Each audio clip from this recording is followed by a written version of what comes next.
You're listening to the Angels and Awakening podcast, and I'm your host, Julie Jancis. I have the gift of connecting with your angels and loved ones on the other side. The intention of every podcast episode and every service that I offer is to help you heal, to help you raise your vibration, and to give you the tools you need to help others. Why?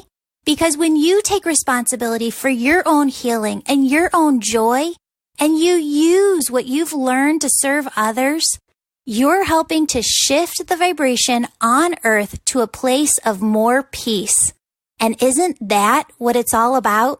If you feel called to work with me, we have many services available to you. We offer a new online e-course with a new topic every month. These help you dive deeper on your spiritual journey. We also offer an Angel Reiki certification training program. We call it the Angel School. It's held every other month in person and twice a year online. Here, you'll become a certified Angel Reiki master teacher and develop your spiritual gifts. Twice a month, we offer a live online group Reiki healing session. You just call into a webinar number and listen as I guide you through a healing session with the angels. You can also book a one-on-one angel message reading with me. You help keep this podcast going, friends, when you book one or more of these services on my website, www.jancis.com. That's my last name.com. Stay tuned at the end of this podcast to hear all about the freebies we offer as well, and how you can win a free session. Hello, everyone. Welcome to the Angels and Awakening podcast. I am here with Tiffany, who has an amazing angel story to share with you today. Tiffany, thank you so much for being on the show. Thank you, Julie. Oh, of course, of course. So I know that you have it written down, and I do this all the time. I love to have things written out before I read it. So go ahead and let's hear your angel story. Okay. My husband's mother, who was also his best friend and my best friend at the time, Antoinette, passed away suddenly and tragically in 2011. 2 years prior to her sudden death, we all suffered the loss of her youngest son, Frankie, who died suddenly and tragically as well at the age of 19 in an ATV accident. My husband, Anthony, was very, very close with his mom, and so was I. After she passed, her 2 living sons, Anthony and his older brother, Nick, rarely went back to the home where she lived. And they really didn't touch or go through any of her things for years. In 2014, I became pregnant.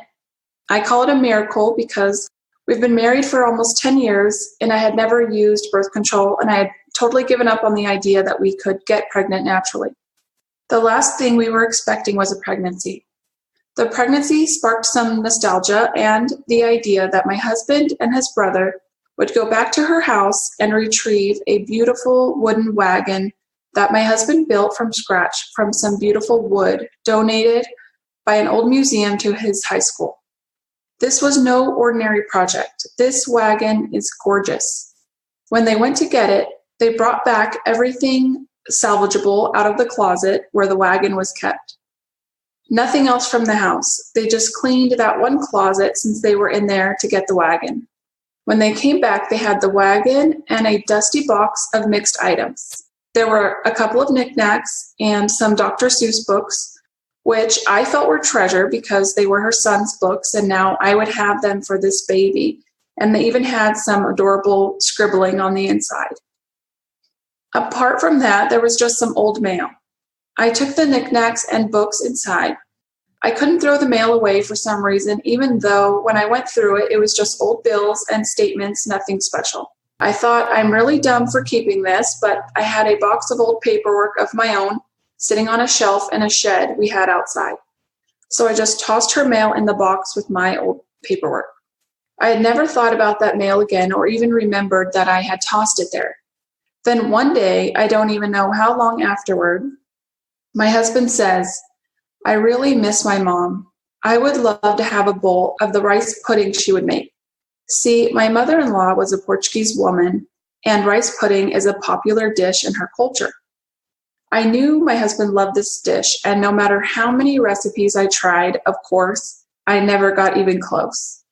The same day he made that comment, I was recruited to find some long-lost piece of old paperwork that we needed for our business. I go to the shed, and when I see Antoinette's mail in the box, at first I'm very confused because I forgot I put it there, and I thought I had the wrong box, so I moved on to the next box. Finally, I can't find what I need, so I start going through everything piece by piece. I pick up her mail again. I know it's not what I need. I flip through it anyway because I'm desperate at this point. On the back of an old piece of her mail is written, rice pudding. It's her recipe. It's in her handwriting. And my husband had just wished for his mom's rice pudding minutes earlier. I made the recipe exactly how she wrote it, and it's perfect, just how he remembered it. So we ended up having an amazingly beautiful and healthy baby boy. This was the most magical and blessed time of our lives. There are no words for the experience my husband and I shared becoming parents to this miracle baby. It was the best time of my life. It couldn't have been portrayed better in a movie. Our baby was perfect, and everyone we know was over the moon happy for us. We named him Frankie after my husband's little brother, the one who had passed at 19 in an accident 6 years earlier. The hardest part about it was feeling the loss of such a huge part of my husband's side of the family, whom we were so close to. Them not being there hurt badly. One day when I was rocking the baby, I went to stand up with him in my arms, and I was hit by the overwhelming presence of Antoinette. I could smell her very strongly. Yes, I said smell. I was able to smell her scent as if we were so close we could be hugging. You know how everyone you're close to has their own unique smell that is indescribable. Like it's their essence or something. It's like when you smell someone's pillow. I was stunned for a moment. Instead of standing up, I leaned back into the chair in awe. My husband asked me, "What's wrong?" I said, "Nothing." And the moment passed. It was definitely her, and I eventually told my husband at a time when I thought it wouldn't upset him, that his mom is 100% around to be with the baby and see him, and just that she is here, and I think she knew Frankie before we did. Oh, Tiffany, that is just such a beautifully written story and an incredible angel presence right there. I hope that everybody listening felt that as much as I did.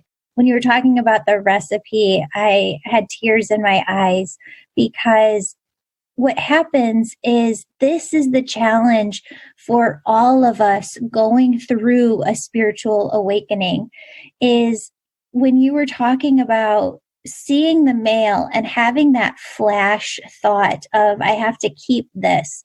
But then you had that second flash thought of, what'd you say? I'm dumb. I'm so dumb for keeping this. Yeah. I'm so dumb for keeping this mail. What that is, I mean, that's just such a perfect example of you having thought from the intuition, hearing the intuition first, which was, you have to keep this. And then second, the egoic mind coming in. And spiritual awakening in and of itself is just being able to identify that egoic mind is not us. Because for so long in our lives, oh, it's 11:11. I just flicked up to the clock, looked up at it. For so many of us in our lives, what we do is we go around associating our entire identity with that thought within our mind, that is us, but it's not. And when you can learn to see that that's not who and what you truly are, that thought within your head, you can start to see your thoughts, see those intuitive thoughts too. That is the challenge for everybody, deciphering between those two, the ego and the intuition. I'm so proud of you. That's just such amazing work too that you've been able to do, and having her come through to help you with that. That's just so beautiful. Thank you. I'm such an introvert. So for me to be on this, I'm so nervous but excited and I'm proud to. And I wanted to do it because I wanted other people to hear it. Just put it out that if it helps anyone or enlightens anyone, to their story, is just to serve is why I wanted to do it. Oh, I love that. That's so beautiful. And you know what? Your mother-in-law is right there with you. And she does want you to know that those feelings that you feel that she was with the baby on the other side are absolutely right, spot on. She was with the baby on the other side. And it's not that people here in the physical world cross over in order to bring those children through, those souls through, but they do help. And there are so many instances where people come in and they say the exact same thing. I was trying to get pregnant for so very long and it didn't happen. And this person passed away. And then automatically, or right before they did, it was able to come through. And it is spirit. It's just a way that they work in miraculous ways for us. Yes. Yeah, she loves you. She wants you to know that you are such a blessing in her life, in your husband's life. And she thanks you for giving your husband the blessing of this beautiful family and a life with so much love. Oh my gosh, thank you. Yeah. Thank you, Julie. Of course. Tiffany, thank you so much for being on the show. I really appreciate you taking time to share your angel story, spread a little love and light and hope in this world. Yes.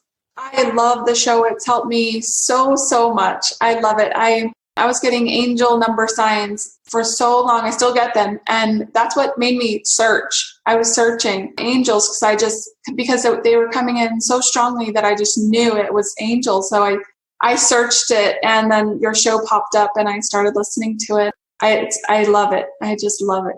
And now you're on it. Yeah. Which is so crazy. That's so fun. Oh, Tiffany, wonderful. Well, thank you so much. I hope that you have just a wonderful, blessed day. And thank you. Thank you. Thank you so much. Of course. Bye. Bye. Beautiful souls, we have so many freebies to help serve you, your family, and friends. Want a weekly message from your angels emailed to you? Sign up on my website to receive a weekly message of love, hope, and healing from the angels. Do you have a prayer request? Go to the homepage of my website and submit your prayer request so that our team of prayer warriors can be praying for you daily. Want to learn more about the angels and energy healing? Subscribe to my YouTube channel called Julie Jancis to learn more about the angels, energy healing techniques, and so much more. One of the biggest things we hear from our listeners is that they have no one to talk to about their spiritual awakening. We created a private Facebook group called the Angels and Awakening Podcast Tribe so that you could connect with others like you and know that you're not alone. So be sure to join this group on Facebook to get the support you need. Want a free session? We plan to give away over 240 free sessions with students in the Angel School per year. To win a free session, subscribe and rate this podcast 5 stars. Then write a positive review and email us a screenshot. That way we know who to contact when you win. Want to share your uplifting angel story on the podcast? Because we love sharing them. Please write down your angel story and email it to us. Don't forget, be an angel and share this podcast with someone who needs it. See you back here next time for another episode of the Angels and Awakening podcast.